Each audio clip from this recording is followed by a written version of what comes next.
Well, we're back with the Selomake Kanyube Foundation Fathers and Sons Conversations with our guest Malusi Gigaba. Comrade, let's get on with it. I want to to latch on to what you said about something lying in the subconscious mind. And I think this also leads to this thing of me saying that using acting as a template for character building, even in everyday life. Because there's one thing that as actors we do, when we learn lines, basically, and even all the actions that you have to do on the stage, where you store them is in the subconscious mind, And then from then on, when you perform them, you actually are extracting them to the conscious mind and live consciously as if life is happening to you in that way. And that what you said about, saying these things until they lay into the subconscious mind, because one way or the other, as life goes on, that is going to kick in. Exactly. And I think, to pick up on what you said also, just about, the holding of hands. And I don't think I ever told you this story. Because when I was leaving Generations, Baraking, the producer said, I made you. And that, it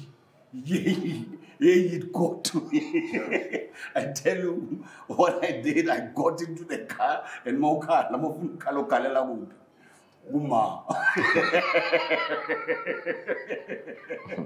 I drove to Pretoria in my anger. Hey, mama, he made me. When you made me, you have never been made claim to that. And my mother answered it in such a beautiful way. And he said, son, uzalwa afuparetsa ngazukufuparela ngesizulu utswala afuparetsa gore o tshwereng ga re itse we don't know. So in a way, from the birth side of it, you find that it is the gift that you have, and the thing is that it is the gift that you are going to have, but that was given before birth. You know what I mean? But yeah, let me not hog the conversation and open it up to you guys. No, I was saying that in response to what Neo was saying. Yeah. We've got to learn to give. Not pain, not our burdens, not our baggage. Yeah. It's not my responsibility to make my children carry my baggage. Yeah. My baggage is mine. Exactly. Let me, the day I die, go to the grave with it, and let me prepare them to move on. Not only my boys, my daughter too. My daughter has got to learn. I've got to teach her stuff about men.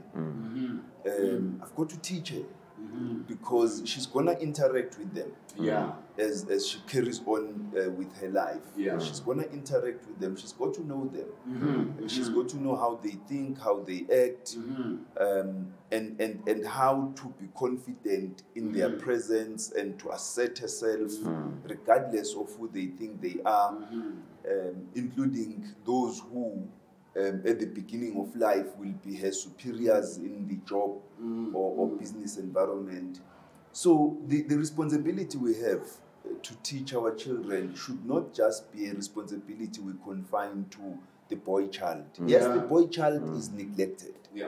Yes, the boy child is neglected, and we need to help the boy child to cope with life in the new environment. But we also need to teach our girl children a whole lot of stuff so that they are also able to realize their full potential, to realize their full potential in a world which continues to be patriarchal.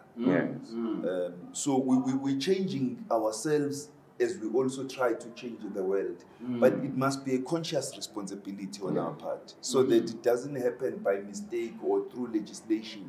Legislation is only there to assist, to reinforce what we should be doing voluntarily. And that's the responsibility we have. That's why I say the lessons I learned from my father were enormous. And he taught me, even up till the day I realized that actually the baiting in this household is shifting towards me. Now he calls me to make the decisions he would have made.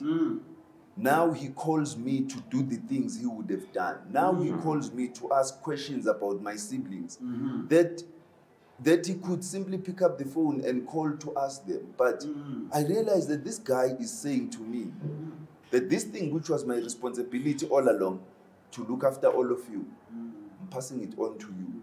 You've got to know how your sisters are, where they are they okay? Your mom, me. And that responsibility, the day he is no longer here, I should be ready to just simply carry on. And with the understanding that in as much as this is my responsibility, I exercise it with or in consultation with, not before, in consultation with my other siblings. Exactly. They respect me. Even my elder sister respects me as the eldest son at home. But I don't just take decisions abruptly on my own and then impose those decisions on them. I've got to consult them, to hear them out. And if they've got stronger points, to say, okay, I get you. So we'll do this the way you are suggesting. Exactly. Yeah, and adding on that as well, I remember when my grandfather, I was still young, every time when he comes back from work and then some kichimela, we run towards him and then we hug him and he kisses us as a boy child, And you should remember that boys are not supposed to be kissed. We don't give love to men to men, we don't give love. Instead, we reinforce ukuthi melobe indoda hayi man shame pa malawuthi hayi man suka mama like or umpushe, giving him that, because of violence starts at home, as you say. And to me, and those moments, actually, he was planting love. You understand that even if you have a boy child, kissing that boy, it's not like now so means it's like giving love to him, introducing him the first love from a father, so he can be able. Grandfathers could do that. Yes. But fathers, no. Until the day he passed on, I never heard my father say to me, "I love you, son." Exactly. Certainly never kissed me. Maybe when I was still a little kid. He was kissed by his grandfather. But I kissed my son. Not in the mouth, of course, but they know that you forgot I think it to depends kiss on us. the age as well. And of course, there will come a time when they will be like, do that. I mean, it's like that boat hog. But showing the affection. Because exactly, we spend a lot of time not showing affection. Yes. And quite honestly, our society is difficult. Our parents are up before sunrise, they leave home before sunrise, get into public transport to either work or look for work. If they don't work, they are not respected in the community, even in the family. At work, they are not respected. So you're dealing with people who are really, really damaged. When you say that, if I,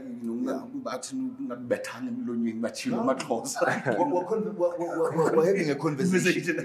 So. And I remember one time, and I was going to catch a taxi, and it's in Gules Gangin, and but you're walking on the footpath. And I was coming, and this footpath were actually making a Y. I'm coming this way, and this, this dad is coming this way, and we're going to meet right at the At the Y, same time. and to go and cross the street, you know, and it's in the morning, you know, it's a, you know, Baba Ngamaz. I don't know this man. You know, so Sabona Baba in China, I was calling him, you know, you know, say, and you know, people, I'm reminded of Stephen Biko, because he recounts about how black people, you know, they don't discuss or have a conversation because they want to do business. You know what I mean? They just engage in a conversation, you know, to acknowledge their humanity. Yes. You know. And I say,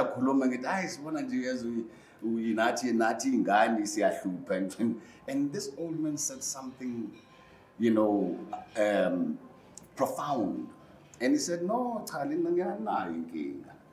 you know, inkinga ukuthi manilobungiseli nabo mama benu, when you are doing wrong things, you know, they actually make us the bad ones. You know what? Wenzani uyezu baba wakho. Ufuzwile, you know. And but now when you come back from work and you are tired, you know, and just prepare yourself to go to work the following day. Already you see this child who's looking at you with this eyes that comes in, this monster who's going to harm me, you know. And it was very interesting, you know, a take of how, you know, like how men actually end up being tend not to be loving and all that, because somehow the mothers have got a certain responsibility on how they actually address things. And one of the things is that we don't know how to address conflict. Yeah, we don't.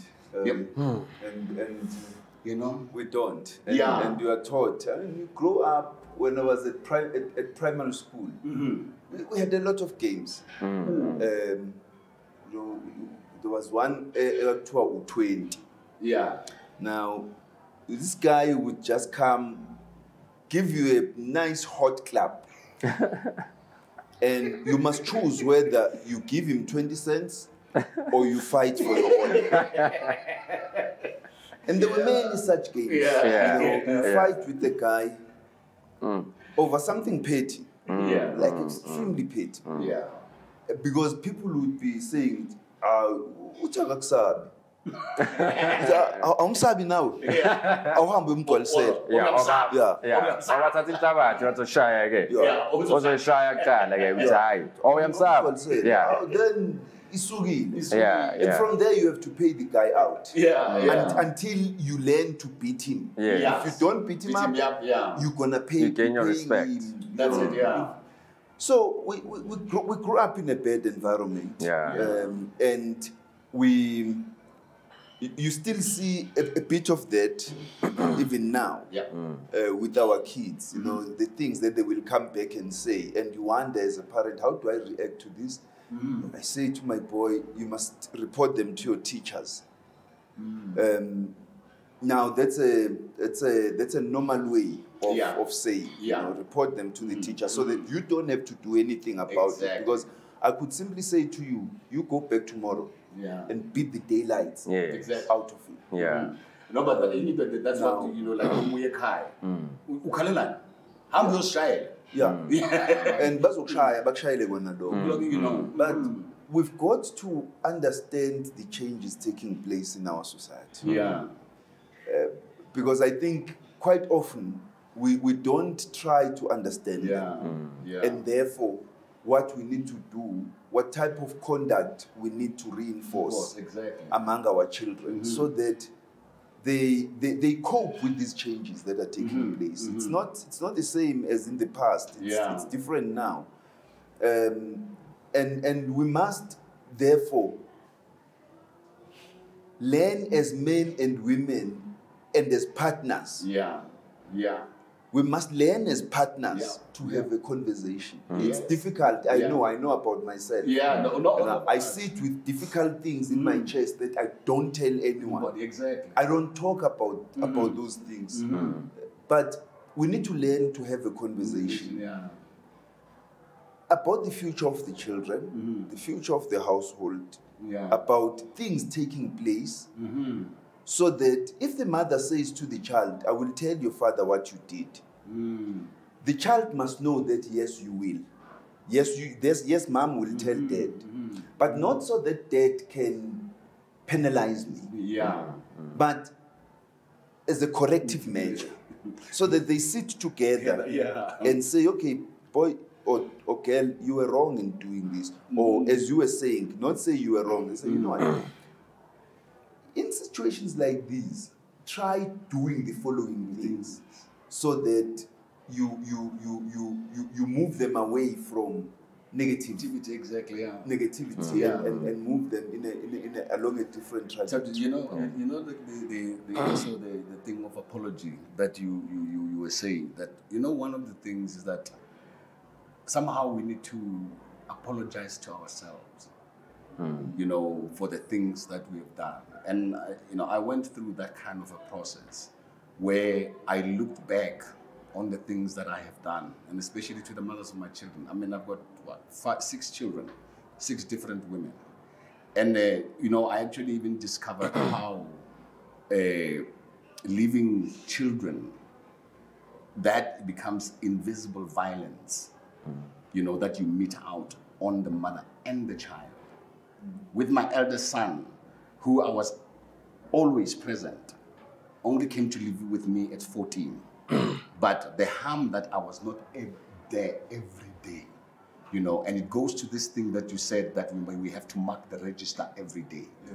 You know what I mean? And somehow we don't realize the importance of that. I mean, when work, situations compels us, to do that, then there's nothing that we can do. But when we're home, we need to do that. I mean, when I was in the UK, when I would come back for holidays, he knows, I would always gather them.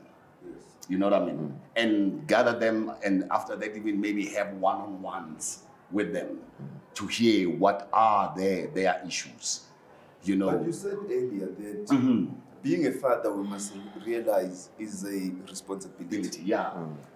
It changes everything. Yeah.